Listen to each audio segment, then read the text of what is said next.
Going ahead and saying, well, here he is anyway. Going ahead. I told Todd that I wanted to have a word real quick because we're getting to the point where we're going to start having maybe not be all in agreement. And so I wanted to the school teacher in me is trying to get us back to a common goal. And I wanted to remind everybody why we're here, and also thought the business communication teacher in me decided that we probably needed a written purpose to be entered into minutes at some point in time that described what we're doing for reference, so that it's very clear. So I've written a purpose, but I don't want us to discuss it tonight. I'm just going to read it to you at the end of the meeting. You can pick it up, get my email address from me, and if you have anything you want to change or any suggestions, you email me during the week and I'll reword it. I'll spend the time to do that, and we can vote on it in the future because I don't want to interfere with what we have on the agenda tonight. But I just want us to remind us why we're here. And a few things that, like in today's paper, City must clear hurdles for economic growth. And it talks about why we are a hub. We have Arkansas State University. We're a regional hub for business. We need to reflect a quality of life that attracts business and attracts higher paying jobs. And our committee, if we act on this, can help with that goal. As some background, there was a study that was funded with a $50,000 fee that found a significant percentage of properties in need of attention. 5 conditions were identified: standard, minor, major, dilapidated, and demolished. 22% of 826 units of duplexes, 17% of 261 units that were triplexes, and 22% of 7,800 units of multifamily needed major repairs. If this included minor repairs, the percentages go to about 45% in disrepair. So this was a study funded by the City of Jonesboro that showed how much disrepair exists in the city. So you can see how that could be a major deterrent to attracting certain businesses if they come to a town that is not taking care of itself. And just the fact that we are a hub, that's a big important thing. So I'm going to read this real quick. I'll have it down here. Write down my email. It's tbeck@astate.edu. Real easy. Okay. This committee has been selected to analyze the International Property Maintenance Code, make changes to the IPMC while maintaining its legal integrity, and present our findings to the Jonesboro City Council by October of 2015. During the process of analyzing the various components of the IPMC, the committee shall also establish standard operating procedures for enforcing the code. The committee is not political in nature and is seeking strictly to come to an informed consensus on the future implementation of the IPMC for the City of Jonesboro. This committee is a representative collection of interested and invested citizens who want our city to be a thriving marketplace that will attract new investment and new employers while maintaining and assisting current residents and business owners. The adoption of some form of the IPMC will provide our city officials with needed authority to address heretofore neglected maintenance issues that affect the health, safety, and welfare of our citizens. In short, we would like to see our city continue its growth while recognizing that growth requires forward and anticipatory measures to ensure that our city remains an attractive destination for business and families. Adoption of the IPMC will not change how the majority of property owners maintain their properties. Responsible property owners keep their possessions and property attractive and nuisance-free.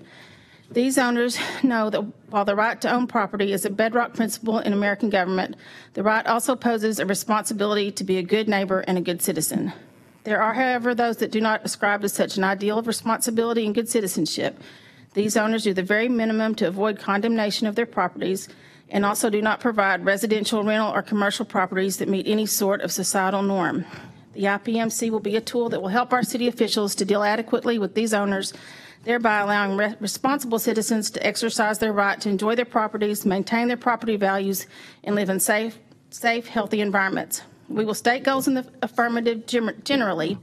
However, it needs to be reiterated that the IPMC will not be used as a weapon against those who act in good faith.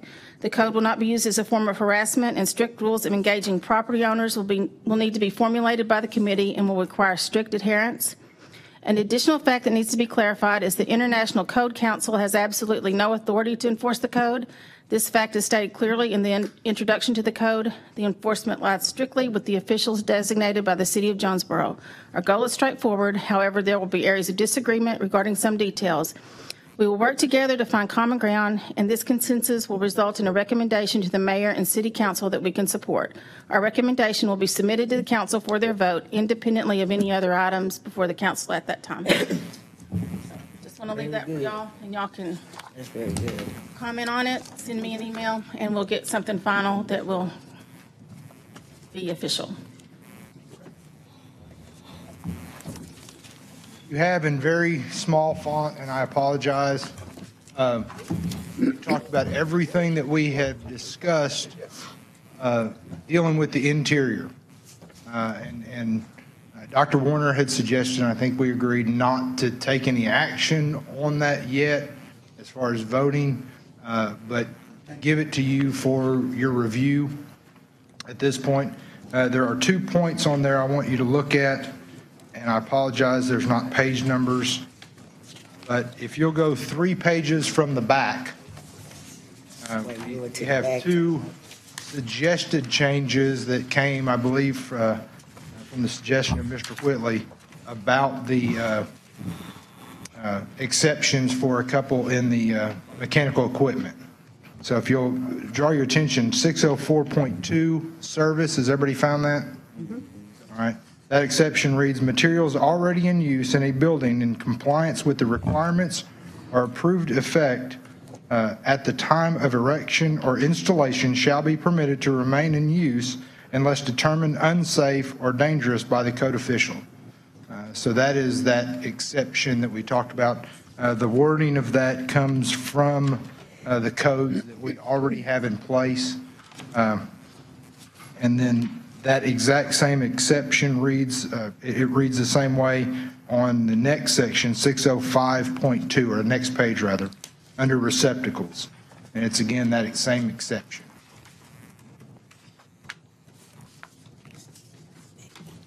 So that was the proposed exception that we would put forth to you guys for those 2 sections. So again, the idea is this is everything to do with the inside. Take it home, look at it. All the changes that are on there are changes that we had discussed. And what you'll see is a line through anything that we omitted, as well as new typing in red that we added. Any questions or comment about those? None? Okay. We left off last time on 304.2. I'll give you a second to find that. Under protective treatment. And we left in the middle of a discussion, and the discussion was about From last week. peeling, flaking, and chipping paint. And the way it reads is peeling, flaking, and chipping paint shall be eliminated and surfaces repainted.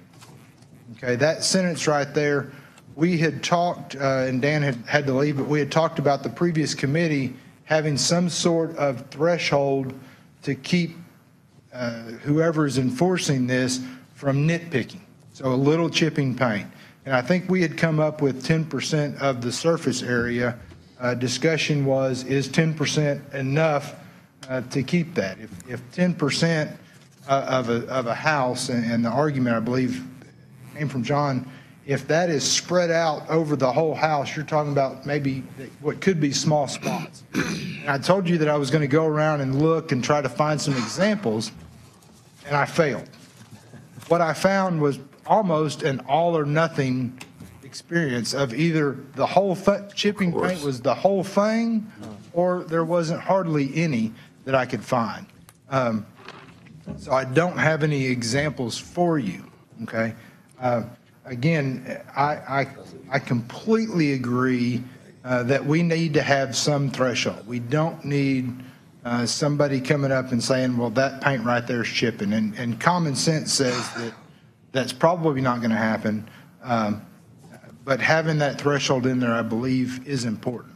So, again, the discussion was initially 10%, and is 10% enough?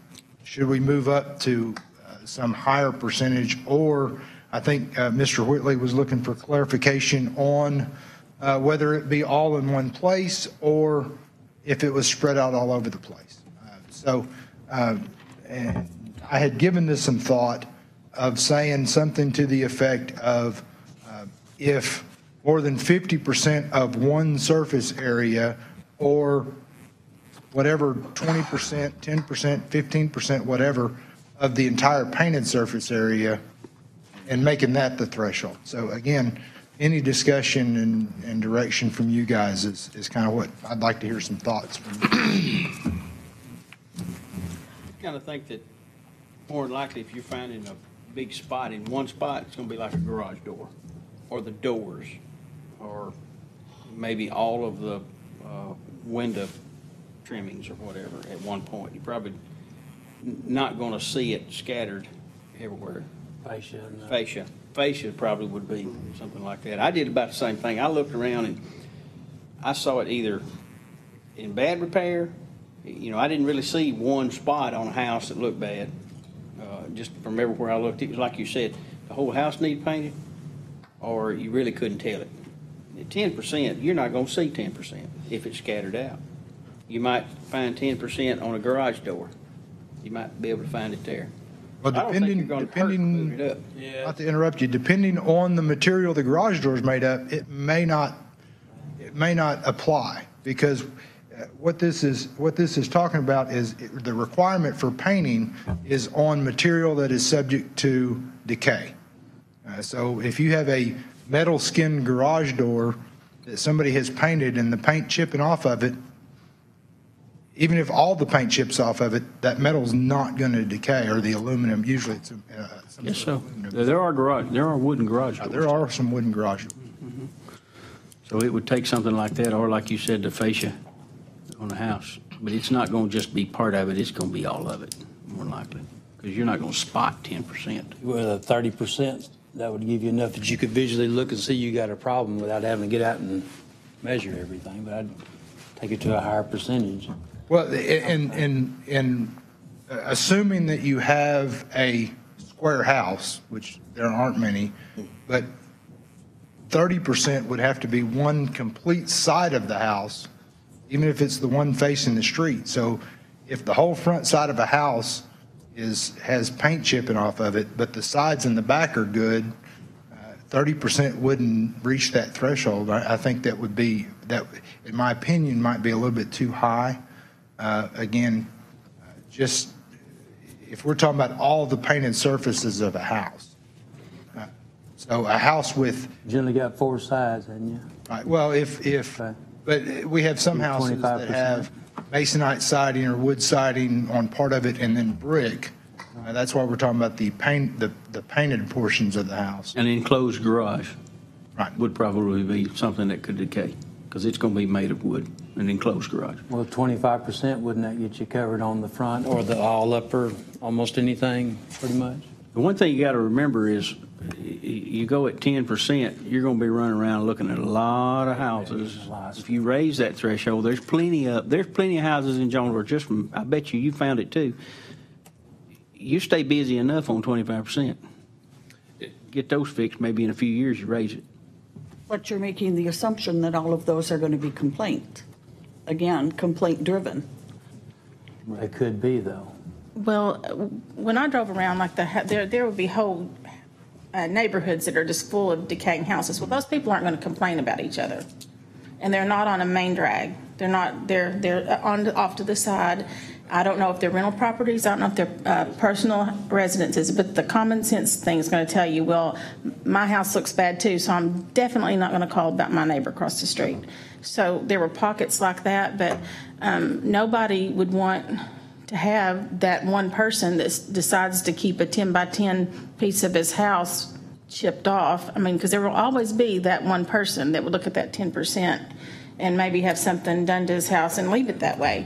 So, I mean, to protect everybody that acts accordingly, I don't see any problem with 10% personally.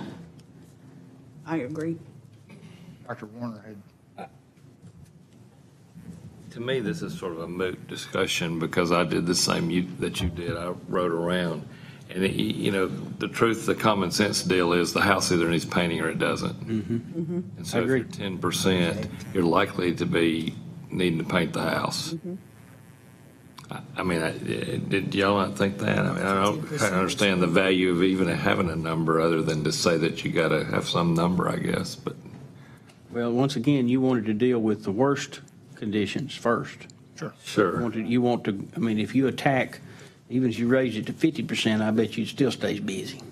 So, you know, I don't know, to get somebody just from the eaves of their house might end up being 10%.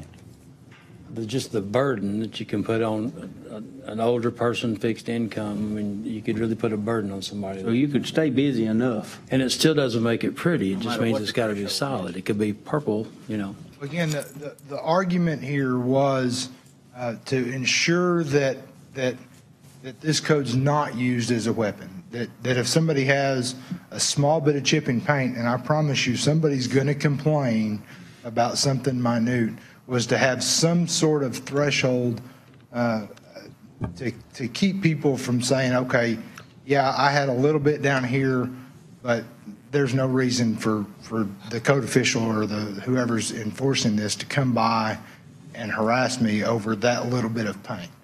So we felt a number was in order. What that number was, again, 10%, and we talked about it before, was kind of an arbitrary number that we came up with. And like you said before, it's going to be kind of an arbitrage thing. The worst are going to get worked on first.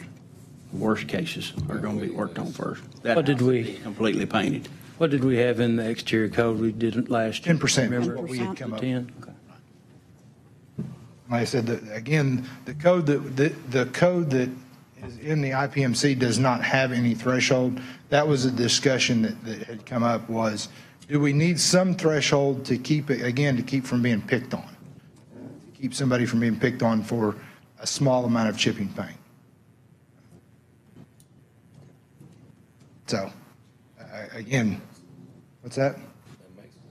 Yeah, I agree there ought to be a threshold. I think we just disagree on how much. I think it ought to be a higher number, mainly because you're probably not going to eliminate 5% of the houses at 25%. I bet you wouldn't. Well, and I guess the thought process was, again, facing the street, which everybody's going to see, what percentage of that would have to be bad before, because that's where people are going to complain. People most likely aren't going to complain from the back, but if the whole house is painted, at what portion of the front of that house would have to be bad for you not to want to live next door to them? And then that's when the percentage should be up more so than the just the 10%. Basically, if you're just looking at the front of the house, then if it's not no more than 10%, then why bother?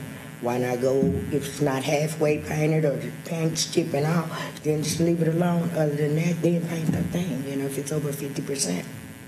You know, so that's what I'm saying. Then that's where your margin would come in at. So we look like we need a medium between the two numbers, the 10 and the 50. So 25% would be good. Yeah. Remind, and this may have been covered last week, I don't remember, are we talking about a percentage of painted surfaces or a percentage of exterior surfaces? Painted surfaces. Okay. Painted surfaces. So if it's a brick facade and we're talking about the eaves, we're only talking about the 10% of the eaves. Of the eaves, right. So, again, that was, you might have a house that has just the eave part of a house is the only thing the only thing that has paint on it. Again, what that threshold is, we just came up with a number because we thought, okay, anything more less than that, we don't want to bother. And you're probably not going to find something that just needs 10%. What we found was if it needed 10%, it probably needs the whole thing. That's right. Well, that's true. Most likely so again, that's why we came up with that number. That number is kind of, again, whatever, that's what you're here for. I'm not here to make that. I think it'll look better to the public if it's a higher number because you're still going to catch probably every one of those houses that need paint. You may not eliminate any of them, you know. Well, it's going to go, the higher the number, the less complaints you're going to get. I mean, because, you know, if you leave it at 10%, you're going to get a lot of complaints. The higher the number, the less complaints we will be able to address. We'll probably get complaints on a lot of them that we have to say, no, we can't address that. And 90% of those are going to be a 100% house needs painting. Sure. You know, that's true. So it will look better. It will look better on paper even if the number's higher, because you're not going to miss any houses even at that. 10% is going to kind of look like we're being real picky. Okay. Anybody have any suggestions? I would not be opposed to it being 50%. 50% of the painted surfaces? Would you want to live in a house that needed 50% of it painted? But I mean, Seriously? I sure wouldn't. Right. I had a bank repossession. I know all about this thing, and they didn't do anything to that house, and it looked horrible for months. And no, 50%. Nobody wants to live by a house that's in that much disrepair. But I doubt it's going to be. Especially if you want to try to sell your house, and you've got somebody that has 50% of it that needs painting. If 50% of the front needs painting, you bet 50% of the back needs painting, so it's Exactly. over that number. But a 25% number would be, like you said a while ago, they're going to look at the front of the house or the side that they can see on a drive-by. Well, you find 25% of the front needs painting, you're going to find 25% of the back on the side and everything is where you can't see it. So in that case, 25%. 25 would catch almost every house. 20% would catch almost every house. Also on the Just very same, many. if we get this too picky, there's going to be so many people raising cane. You'll never get this thing passed. You get it where it's somewhat relaxed, you got a chance of getting it done. And it's triage. There'll be enough people that'll eventually stand up. It comes down to how much work, how much policing are you going to do on that? I feel a little bit like an auctioneer, but I have 50% over here, I have 25% 25. here, I'm not 10% on the not end. sold on 50%. I'm just saying, the higher the percentage, the less complaints you guys are going to get. You're going to be fielding a lot of complaints. You go down 10, Think about- 15%. Make a motion. We do You're going to spend all your time. Second. 25% is fine with me. I have a motion and a second that we make that number 25%. Yes. Any other discussion? All in favor, say aye. Aye. Opposed? The wording we will change, and for records, peeling, flaking, and chipping paint in excess of 25% of the painted surfaces of the house shall Whoops. be eliminated and surfaces repainted. Now, does that include the decaying? You just put the metal garage door back in there with that, right? Is there someplace in there that says something about the decaying? Yeah, it's right there. Oh, okay, I got you. It's the sentence above it that says, exterior wood surfaces other than it's wood decay-resistant surfaces. wood shall be protected from elements and decay by painting and other protective covering or treatment. Good deal. To finish that section up, it says, all metal surfaces subject to rust or corrosion shall be coated to inhibit such rust and corrosion, and all surfaces with rust or corrosion shall be stabilized and coated to inhibit further rust and corrosion. Oxidation stains shall be removed from exterior surfaces. Surfaces designed for stabilization by oxidation are exempt from this requirement. So brass or other metals that patina over time that's meant to, then those are exempt. If there's is there any other discussion about that? Did we not strike that oxidation stain, Shelby? I did. We didn't finish it, but I think that was one of the recommendations that. I think we struck it last year on next year. And can I ask why we struck it to remove rust stains from exterior surfaces? Because the stains have nothing to, the stains address only aesthetics rather than the structural integrity of the property. That's why. So, And like you got intended rusted brass, things like that. Right, but that's covered by the surfaces designed for stabilization by oxidation, like he's talking like copper or brass, but you're talking about just plain old rust stains. I don't get why we strike that if it's, but that's just me. because y'all recommended it. Oh, I didn't recommend that. I was just asking somebody. We just didn't discuss it last week. You just said y'all had done that before for some reason, but I just wondered I why. think there was a heavier emphasis on commercial structures. You could have, commercial buildings that rush through on the bottom, Again, and again, trailer houses too. and it's not addressing the rust, it's addressing the stains that's, where, like I said, in one of the cases, and I don't know, were you on the committee or we just talk about you? No, that Dan was. Yeah, we just talked about him. He His medallions. he has some metal stars that are on the side of his building, and at one time had rusted from the inside. Right. Repainted them, but there was some rust stain coming down. And get it off. And he can't get it off, and to me, it actually kind of looks artistic, if you will. So again, that was one of the things that we had thought about when we did that. So that was the reasoning behind it. Given that, we did discuss last time striking that, but I don't think we had any motions or anything to that effect. I drew a line through it, I think. Yeah, I did too. Yeah, I did too, so. I was just wondering why. Need a motion? Do we have a motion? and a Let's second to it? How make a does that motion to strike. affect okay, it's on. How does that affect a metal door that isn't cared for? An entry door, oxidation. The paint is off and the door is rusting. Well, And this is the main entry door. right, we're not talking about the rust. If it's a metal and it's subject to rust, Okay. the code says that you have to coat it to prevent rust. Okay. of the rust.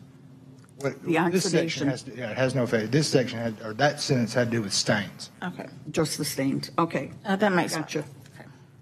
So do we have a motion in a second? Second. All right, so we have a motion and second to strike the sentence, oxidation stains shall be removed from exterior surfaces. Any further discussion? All in favor say aye. Aye. Any opposed? All right. We'll move on to premises identification. Okay, it says, buildings shall have approved address numbers placed in position to be plainly legible and visible from the street or road fronting the property. The numbers shall contrast with the background. Address numbers shall be Arabic numerals or alphabetic letters. Numbers shall be a minimum of 4 inches in height and a minimum stroke width of 0.5 inches. We have a city ordinance Yeah. that covers the size of the numbers. The city ordinance that we have says 3 inches. So for that reason, we would recommend changing this to 3 inches. So the reason we're not asking to completely eliminate this because our current ordinance does lack in that it doesn't require the numbers to contrast with the background. So what happens is people have painted their houses and they've painted over their numbers. I can tell you in 22 years of law enforcement, the people that have the bigger numbers and the ones that are visible are the ones we get to first. Because we've had to drive back and forth in front of houses several times to figure out which house. So this, I mean, it definitely is a safety issue. Good issue. But our recommendation would be changing minimum height of the number from 4 inches to 3 inches. So moved. Second. I agree. So we have a motion and a second to change that from 4 inches to 3 inches. We will also appropriately change the millimeters. Any more discussion on that? All in favor? Any opposed? All right. We'll move over to 304.4.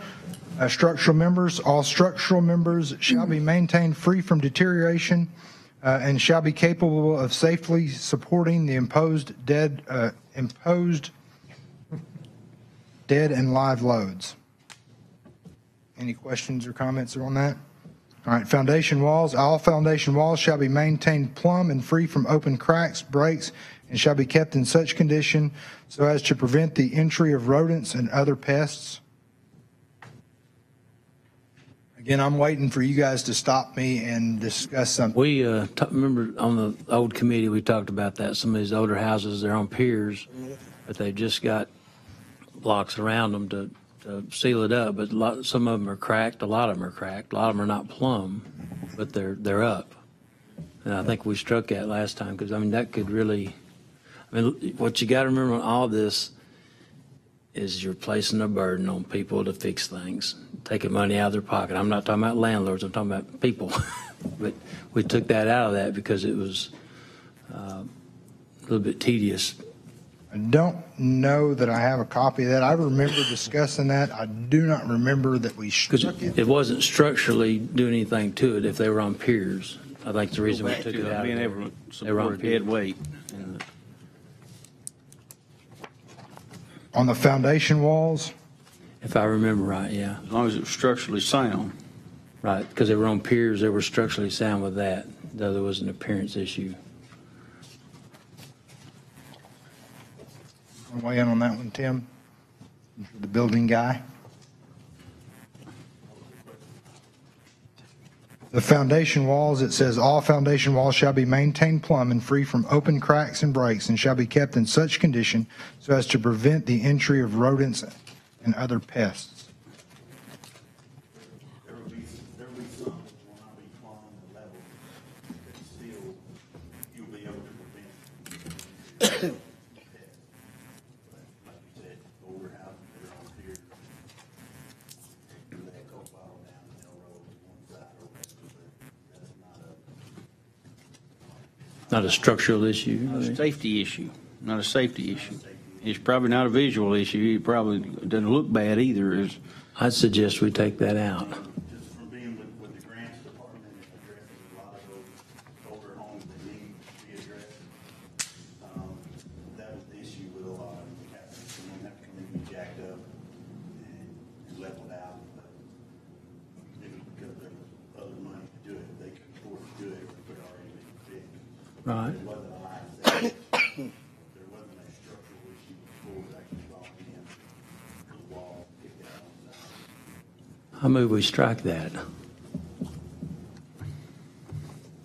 Like Tim was saying, it's not a cheap fix. It's pretty expensive. We have a motion to strike that. Do we have a second? a second. We have a motion and a Is the mo- second. Is the motion to strike the entire 304.5, or is the motion just to strike the plumbing language? Well, no, that's a Open really good cracks and question. breaks. Open cracks and breaks and plumb. Keep the rodents out. I misunderstood what y'all just, I mean, I guess where I'm going with this is I agree that something should be left in to keep the rodents out, but I guess my clarification, are we striking the whole, is your motion to strike the whole section, or to just strike shall be maintained plumb? Because that seems to be, The plumb needs to come out for sure. Well, open cracks too. I mean, you had to define the crack. Yeah, I mean, that's, The next part is going to address the exterior walls, which is different from foundation walls. Foundation walls will be almost like the siding or underpinning of the brick coming up, even if it's that pier, it's still the brick that come up to the sides. Kind of works as an underpinning or so really that part. so strike the plumb, basically, the plumb and true part of that. I think the next part will address the exterior walls. Which also covers the breaks. I see what you're saying, yeah. Yeah, loose and rotting wood and whatnot. Maybe need to go over that first. well, we do have a motion and a second, but in clarification, I'm kind of, with Mr. Whitley, I don't understand what the motion and second is to do. Is it to strike the entire 304.5, or is it to strike part of it? Why don't we go ahead and look at this next section Tim's talking about that kind of ties in a bit with it, right? Yeah, let's go forward to the next one. All right, Then we'll we look can at back up address if we that. need to. exterior walls. All exterior walls shall be free from holes, breaks, and loose rotting material and maintained weatherproof and properly surface coated where required to prevent deterioration. It kind of goes back to the paint thing too, you know.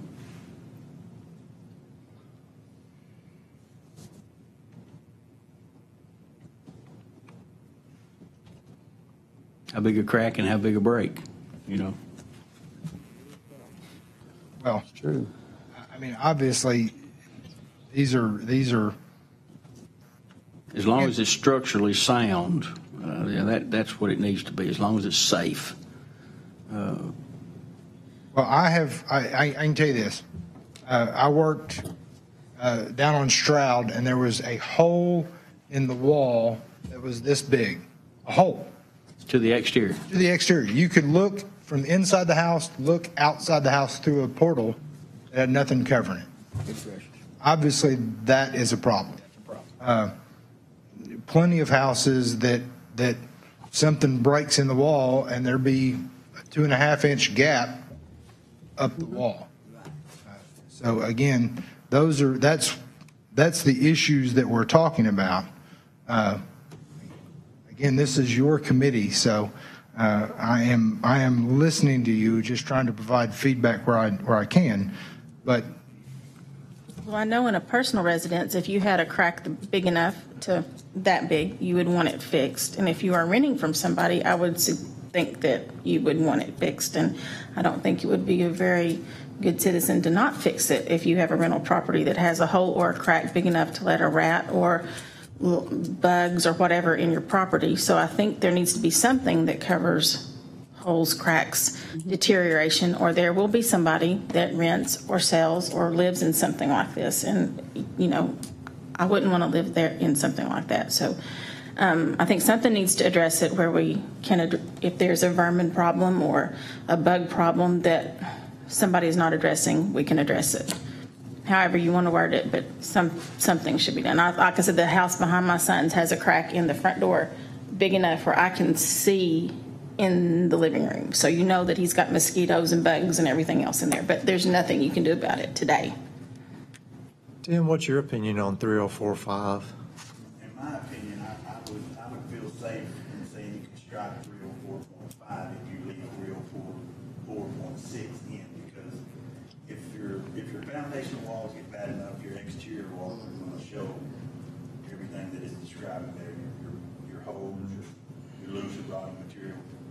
So the one we were talking about before, in my opinion, that's just. Is there a motion yet for this? we had a motion and a second, but it wasn't exactly clarified. So if you want to restate your motion, I make a motion, we strike 30 or whatever that is you're talking about. 304.5. 0.5, strike that.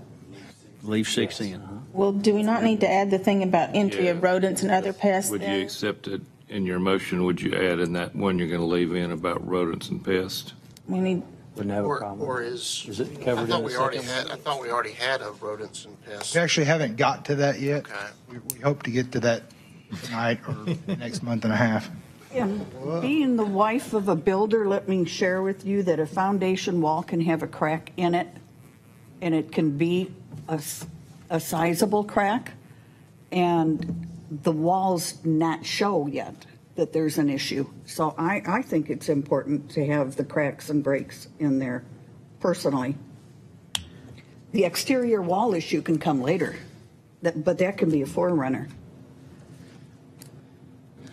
I wonder why we couldn't just leave the plumb out of it, because you were talking about older people that have a problem jacking their house up to make the floor completely plumb. Why don't we just strike plumb and just shall be maintained free from open cracks and breaks to prevent entry of rodents and other pests, and then keep the exterior walls just as it is? Just strike the plumb. That's the thing that's going to cost the most money to somebody. A lot of money. What do you say, Danny? You got the motion up. Withdraw it and do what you want. I'll be all right. I mean, that's the thing that would cost the most. Would you not agree that would be the thing that would cost the most money? The other two kind of go together, kind of like she was saying, the bad foundation. Well, wall is you kind of can- the forerunner of the. Dan, you can drop a lot of money though in a foundation, can't you, in an old Oh, yeah. house? Well, So yeah. the plumb thing, that you need to leave the motion, I mean, you do what you want, but I'd like you to leave the motion and just take the plumb part. I think that could lead to a lot of expense. I mean, I'm not sure, but I think I live in a house where the coke bottom might run down the way, but I think the rodents and the the pest open thing is cracks. probably Right.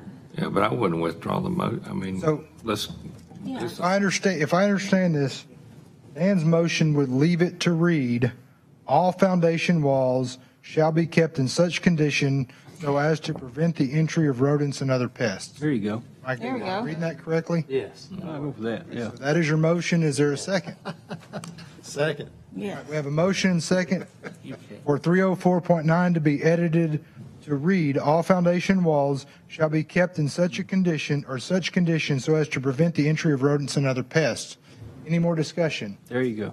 That's All in perfect. favor, say aye. Aye. Opposed? All right, moving on. Exterior walls. We've just read this. All exterior walls shall be kept free from holes, breaks, and loose running material, and maintained weatherproof and properly surface coated where required to prevent deterioration. Any more discussion or any discussion on that? All right. Roofs and drainage. The roof and flashing shall be sound, tight, and not have defects that admit rain. Roof drainage shall be adequate to prevent dampness or deterioration in the walls or interior portion of the surface or of the structure. Roof drains, gutters, and downspouts shall be maintained in good repair and free from obstructions. Roof water shall not be discharged in a manner that creates a public nuisance. Any questions or comments on that? All right. Decorative features, all cornices, belt courses, corbels, terracotta trim, wall facings, and similar decorative features shall be maintained in good repair with proper anchorage and in safe condition. Any comments or questions on that? One of the things that we had talked about before, those decorative features can be removed if choose, but if they're there, they should be in good repair and properly anchored. So a gargoyle doesn't fall on your head.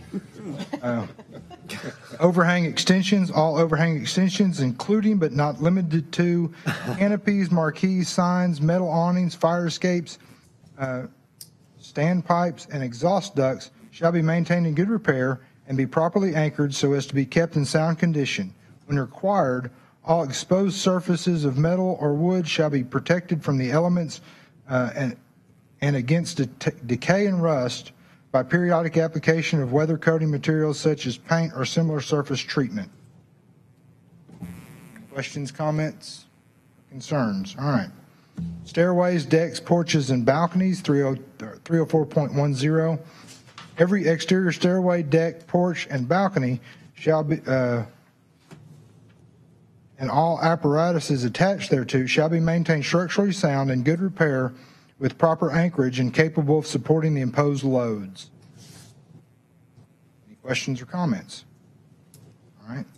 Chimneys and towers, all chimneys, cooling towers, smokestacks, and similar apparatus shall be maintained structurally safe and sound and in good repair. All exposed surfaces of metal or wood shall be protected from the elements and against decay or rust by periodic application of weather coating materials such as paint or similar surface treatment.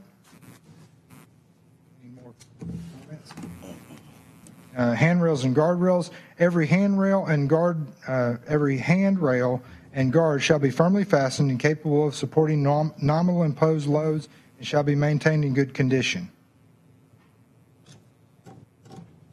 Now you're just being quiet. Are you paying attention? You're on a roll. Window skylights and door frames. Every window, skylight, door, and frame shall be kept in sound condition, good repair, and weather tight. Yeah. Glazing, all glazing material shall be maintained free from cracks and holes. Openable windows, every window other than a fixed window shall be easily openable and capable of being held in position by window hardware. Back up there. Okay, openable windows. Every window.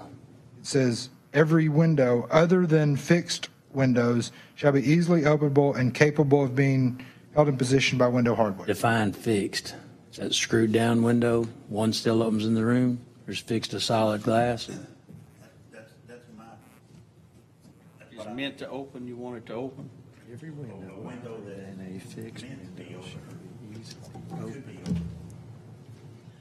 See, how HUD defines it is one window per room has to be able to That we open. covered last week in the occupancy area about how many windows you had to have, but it's saying here, if you have a window, then and it's an openable window, it's got to open, but I can't imagine that the fire code wouldn't say that all openable windows have to open. Does it? Think about all the old homes downtown with painted shut windows. Well, I don't, I mean, part of you're setting up a liability also if somebody's windows don't all open and that says it does. You got a liability with a lawsuit too. they probably already have a liability with a lawsuit if they don't have windows that open and Well, somebody not dies in their house. necessarily.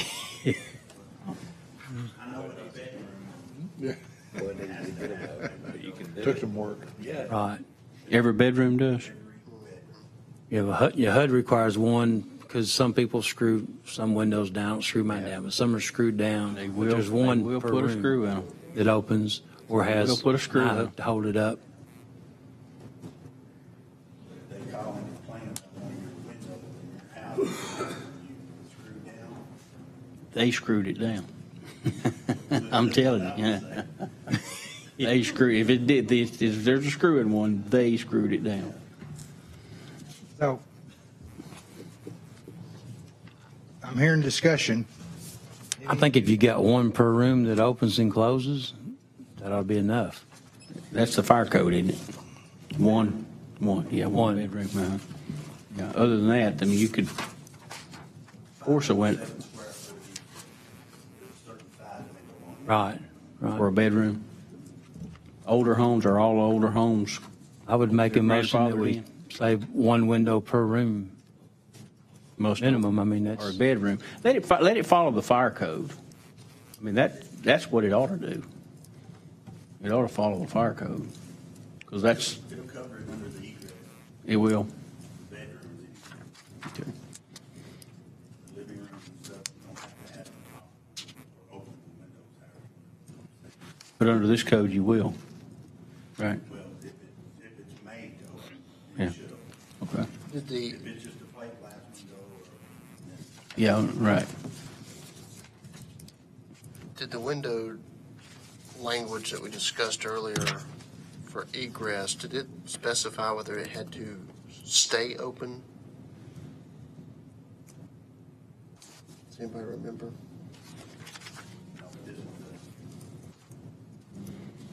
It doesn't say you have to be able to escape either, so it just says it has to be able to open. You know, a lot of windows are made to where they'll crack open, but they've got a little prevent on them that keeps them from coming all the way open, so keep a burglar out. They can crack open, but they won't. They'll stop on them.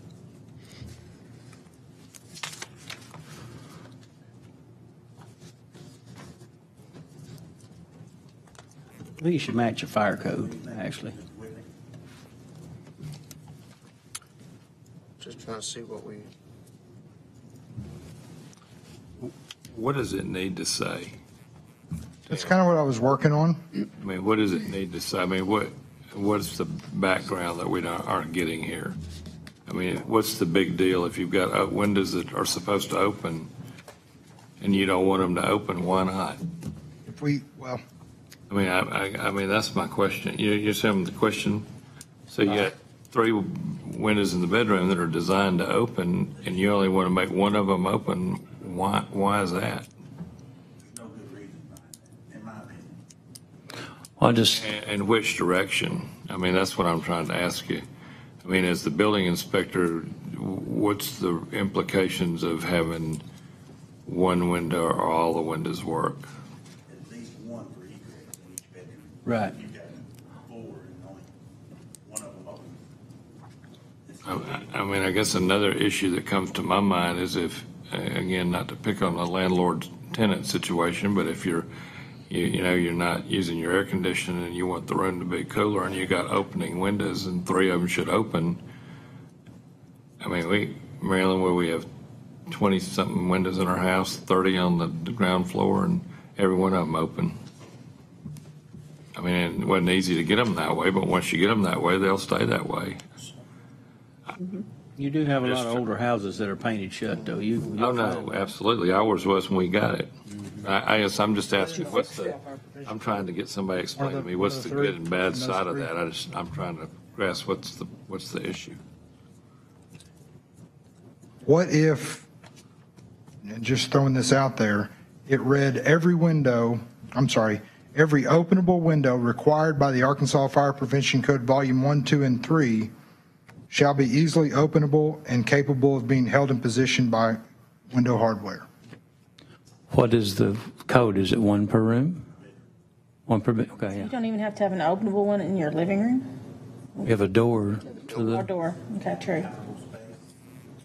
so one per bedroom is what the code? Follow the fire code. That's designed to keep folks safe in that case. And it simplifies it, I think. You don't have two competing codes at that point. Let it follow however the fire code declares a window to be. And that's what this would do is to default to what the fire code is. I like that reading that you said. Okay. Yeah. Are you writing this down? For 304.13.2, openable windows. And I'm going to have you read this back. So every openable window required by Arkansas Fire Prevention Codes Volume 1, 2, and 3 shall be easily openable and capable of being held in position by window hardware.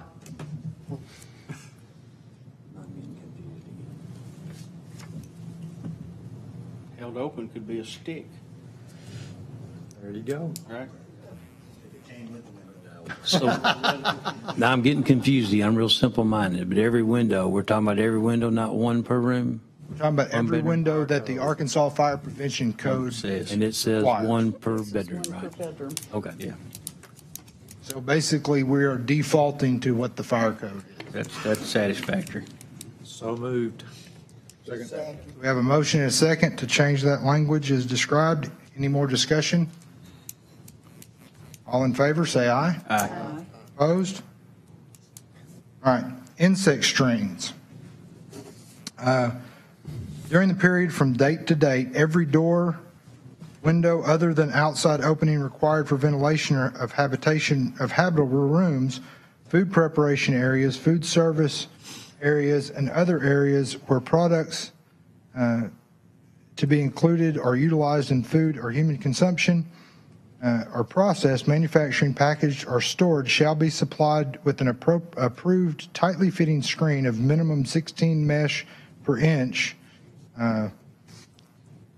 and every screen door used for insect control shall have self-closing device in good working condition. There's an exception that says screens shall not be required where other approved means such as air curtains or insect repellent fans are employed.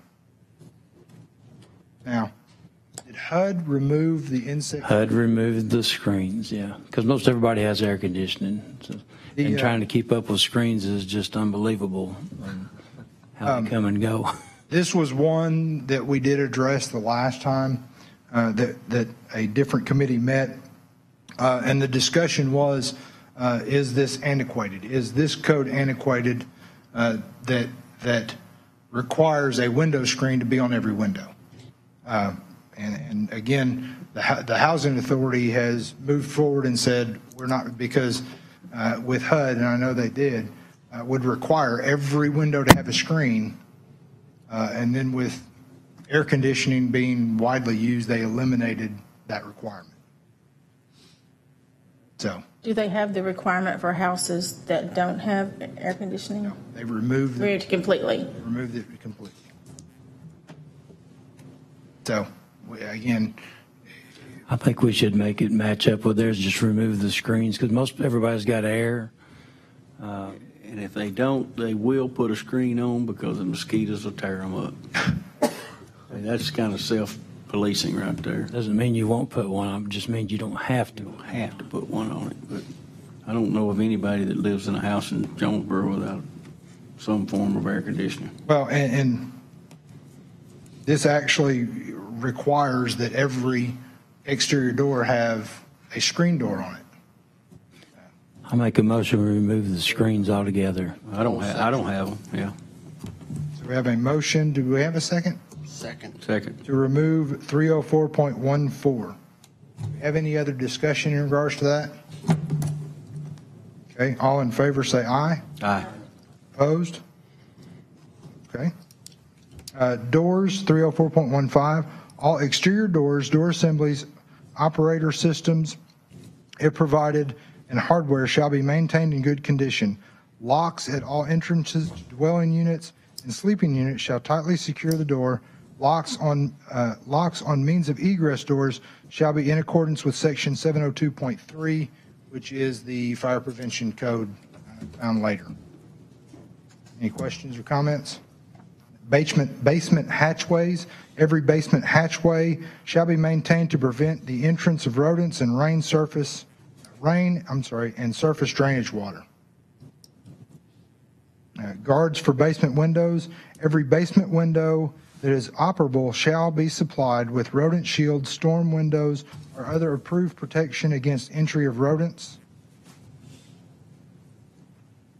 Wait a minute, basement window. Okay. You know, you've got a lot of houses that have vents down there. I know I've got a house that's got a vent underneath. A rodent can get through that. It goes to a basement? Goes to the underpinning of a house and to the basement. Crawl space. So your basement, you have an open air basement? Yeah, I have an open air basement, and then crawl space is the same way. You have vents. You vent underneath your house. Is that covering that part?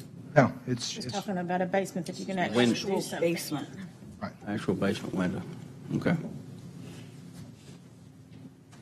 So any other discussion? I don't know, probably 10 houses in Jonesboro. It's really going Bless you. to, building security. Doors, windows, or hatchways for dwelling units, room units, or housekeeping units shall be provided with devices designed to provide security for occupants and property within.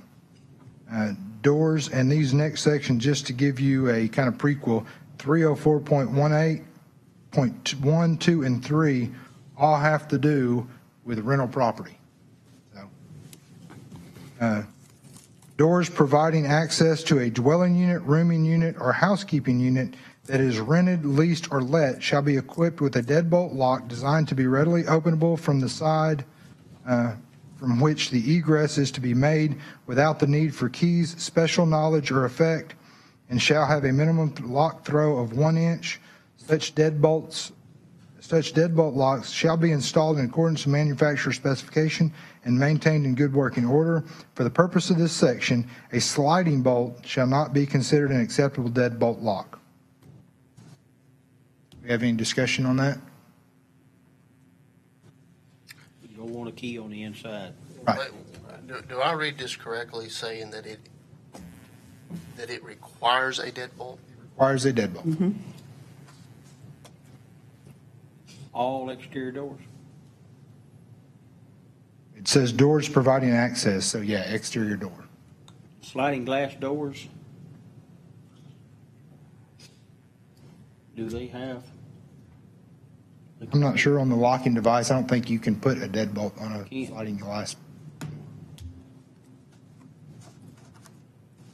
In apartments, I don't have any, some of these apartments have hallways with individual doors down through them.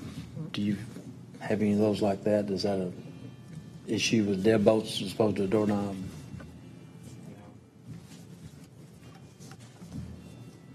Okay. Do we have any further discussion on that? Just that it doesn't mention sliding glass doors. No. Patio doors and things like that, so. Mr. Whitley looks like he's thinking hard. Well, What does HUD require? I do not know. they don't, I guess my problem with this is it's requiring you to have a deadbolt. Right. I think that's overstepping. Now, if there's a deadbolt there, then I agree it should operate the way it's written, but to sit there and say every door in the city of Jonesboro has to have a deadbolt on it, There's a lot of houses with single knobs yeah, on I them, don't, really. I don't agree with that.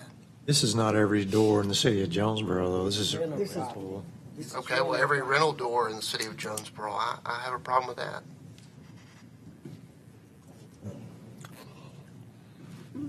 You know, even being a landlord, I think that you probably ought to provide a safe place. Yeah, I was going to say, I don't have a problem with that. I think it's a real good idea. They're going to be on mine, I can promise you, but Yeah, I've got them ours on all too. mine, but I just, it may be a burden. I don't know that you'd find any that don't, more than likely. It's, Probably don't it's find a any that basic I safety know a issue. lot of properties now aren't putting a lock on the door itself, I've done that. just doing a deadbolt. I've done that. So, would you like to make a motion in your concern, or?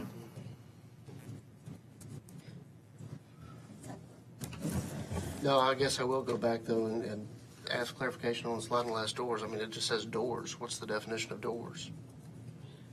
Well, I mean, you can't put a deadbolt on a sliding. Yeah. I agree with that, but I mean, But you're saying you have to. You are saying you I mean, have this is to. saying you have Would you like that as an exception?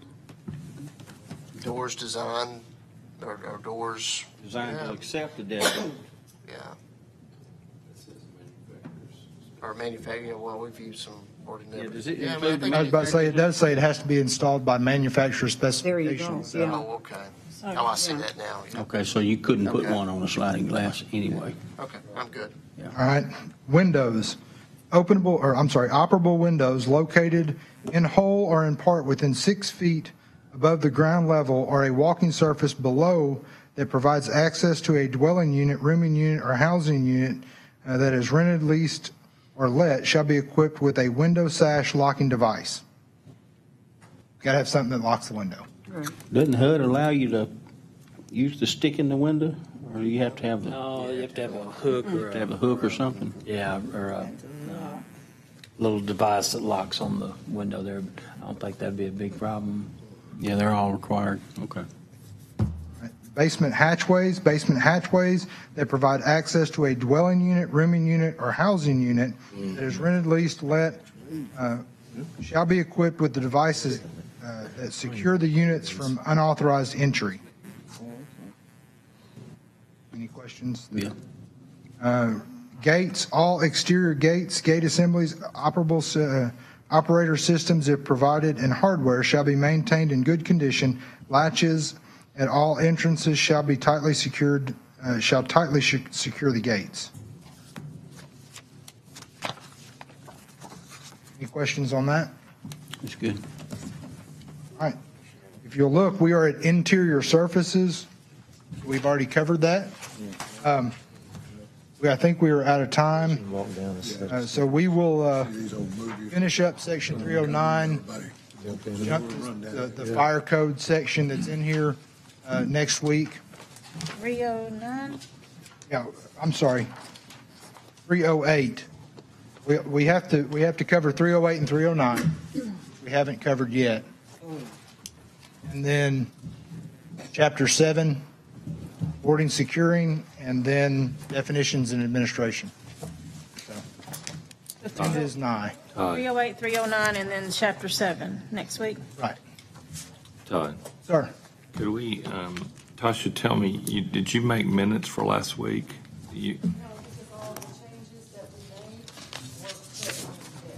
Okay. But would it be okay just to have some cursory minutes that had who attended, who didn't, and that we had a meeting with a date? So our record reflects exactly what happened, please. And don't forget to pick up, there's 2 pages of that. Take it home, send me what changes you want. on your time. I'm ready to dismiss. All right. Y'all are. Chairman said dismiss. I'm working. Said just go on.